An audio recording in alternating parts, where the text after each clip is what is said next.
Mesdames, Mesdemoiselles et Messieurs, bonsoir et bienvenue dans ce nouveau bulletin d'information. Nous allons découvrir ensemble les principaux titres qui composent notre actualité aujourd'hui. Nous nous intéresserons à la signature d'une convention entre l'Algérie et l'Égypte dans le domaine de l'environnement.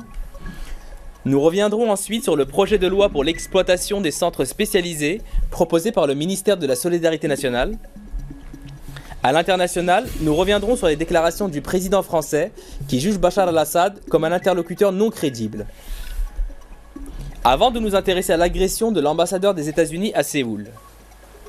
Nous finirons avec du high-tech où désormais des téléphones avec recharge sans fil commenceront à être commercialisés. L'Algérie et l'Égypte ont signé une convention de coopération portant sur l'échange des expériences dans le domaine de l'environnement, a indiqué jeudi le ministère de l'Aménagement du Territoire et de l'Environnement dans un communiqué. La ministre de l'Aménagement du Territoire et de l'Environnement, Madame Boudjema'a, a pris part aux travaux de la 15e session de la conférence des ministres africains de l'environnement, tenue au Caire en présence de différentes organisations internationales chargées de questions relatives à l'environnement.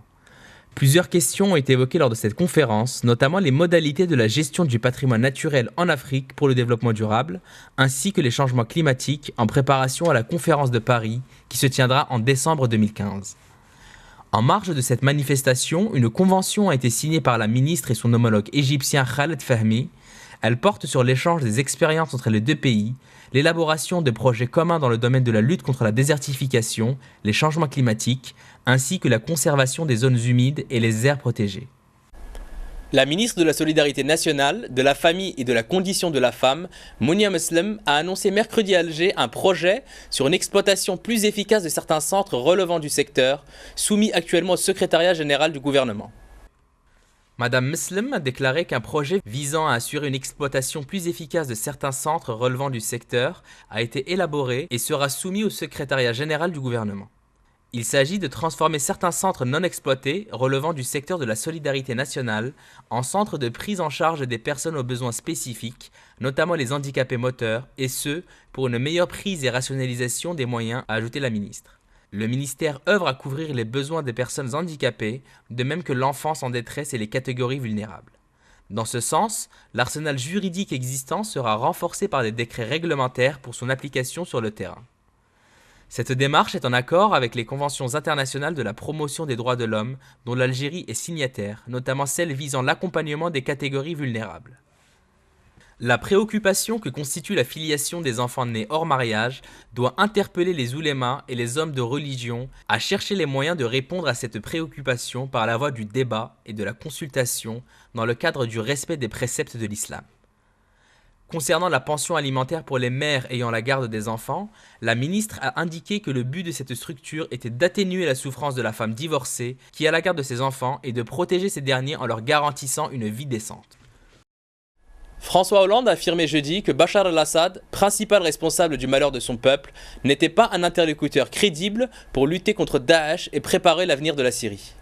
Lors d'un entretien avec le chef de la coalition nationale syrienne Khaled Khoja à l'Élysée, le président de la République a également souligné la nécessité d'œuvrer sans relâche à la relance du processus de Genève pour une transition politique en Syrie, a indiqué la présidence d'un communiqué.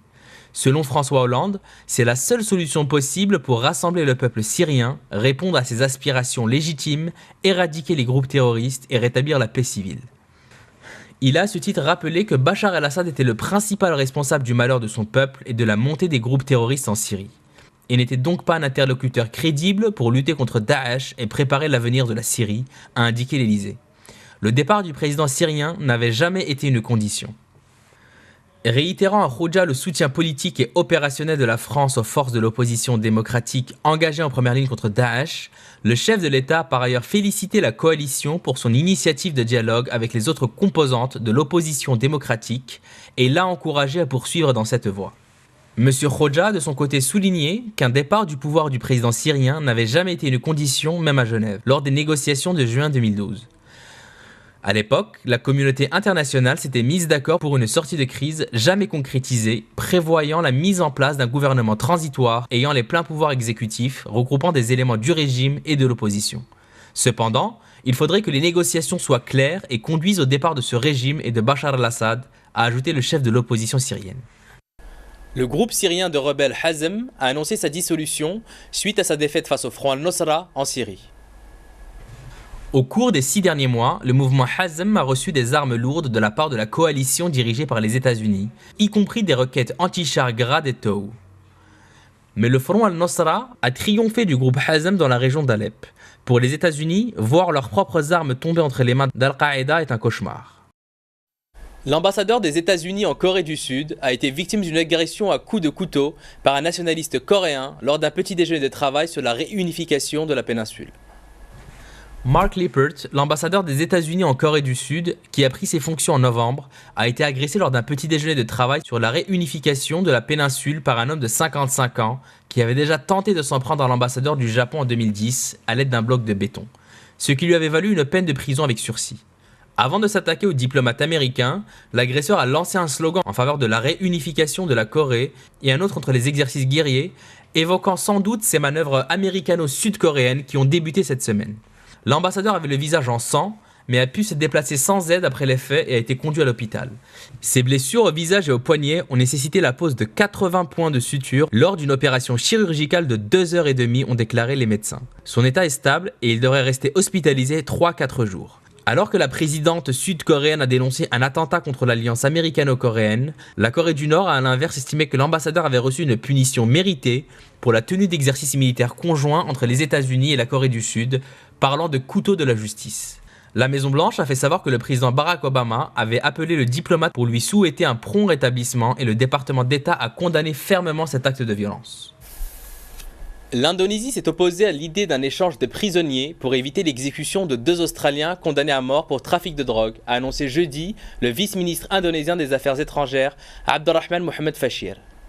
La ministre australienne des Affaires étrangères, Julie Bishop, avait proposé en dernière minute un échange de prisonniers à son homologue indonésien pour obtenir la vie sauve à Miuran Shukumaran, 33 ans, et Andrew Chan, 31 ans, condamnés pour leur rôle dans un trafic d'héroïne en 2005 entre Bali et l'Australie, et qui doivent être fusillés dans les prochains jours. Ils ont été transférés mercredi de la prison Kerobakan de Bali sur l'île de Nusa Kambangan au large de Java. 9 autres étrangers, dont un Français, ont également été condamnés à mort et attendent leur exécution.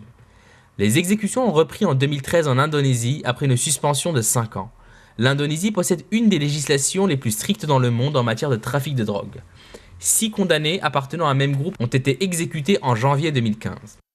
Le procès de Djokhar Tsarnaev s'est ouvert ce matin à Boston aux États-Unis et promet d'être hautement médiatisé. Tsarnaev est accusé d'avoir perpétré avec son frère les attentats meurtriers du marathon de Boston le 15 avril 2013. L'attentat avait fait 3 morts et plus de 250 blessés lors du marathon de Boston. Djokhar Tsarnaev, âgé aujourd'hui de 21 ans, est accusé d'avoir commis une attaque terroriste avec son frère aîné Tamerlan qui avait 26 ans au moment des faits. Ils sont soupçonnés d'avoir fait exploser 2 bombes artisanales près de la ligne d'arrivée du marathon. Tamerlan Tsarnaev est décédé lors d'une confrontation avec la police le 19 avril 2013. Les policiers ont néanmoins pu arrêter Djokhar qui était grièvement blessé. Il est accusé d'avoir organisé l'attentat. En février 2014, des enquêteurs fédéraux avaient dit qu'ils requerraient la peine capitale contre Djokhar Tsarnaev, mais le procès n'a que peu progressé depuis. Des systèmes de recharge sans fil de téléphonie mobile, devant être commercialisés en 2015, ont été présentés lors du Congrès mondial de la téléphonie mobile qui s'est tenu du 2 au 5 mars à Barcelone. Organisé par la GM Association qui représente 850 opérateurs de téléphonie mobile à travers 218 pays du monde, l'édition 2015 du Congrès mondial de la téléphonie a enregistré une affluence record de plus de 90 000 visiteurs. Pas moins de 1900 exposants américains, asiatiques et européens ont occupé les 240 000 m² de la superficie d'exposition, parmi lesquels les plus grands noms de l'industrie des smartphones, des services, des logiciels et des infrastructures de réseau. La grande nouveauté, un smartphone vedette, le Galaxy S6, qui peut être utilisé avec une recharge sans fil en un temps de charge réduit, a été présenté dimanche soir au Congrès. Avec ce système, il suffit de poser son téléphone portable sur une base pour qu'il se recharge, soit par induction, soit par transfert d'ondes, à condition d'être équipé d'un récepteur adéquat. On a annoncé dans ce sens le lancement au printemps 2015 d'une ligne de tables de chevet, de lampes et de bureaux dotées de recharge sans fil. Ces bases de chargement ne deviennent pas obsolètes car elles seront compatibles avec les nouvelles générations de smartphones et pour ceux non équipés d'un récepteur, il existe des adaptateurs sous forme de coque de téléphone ou de petits accessoires. Il faut relever le côté pratique de la recharge sans fil, il n'y a plus besoin pour les constructeurs de téléphones mobiles de fournir des câbles et pour les utilisateurs de les avoir tout le temps avec soi, de crainte de voir son téléphone s'éteindre. On en arrive maintenant à la fin de ce journal. Merci de nous avoir suivis dans cette nouvelle édition et à bientôt sur les antennes de Media News.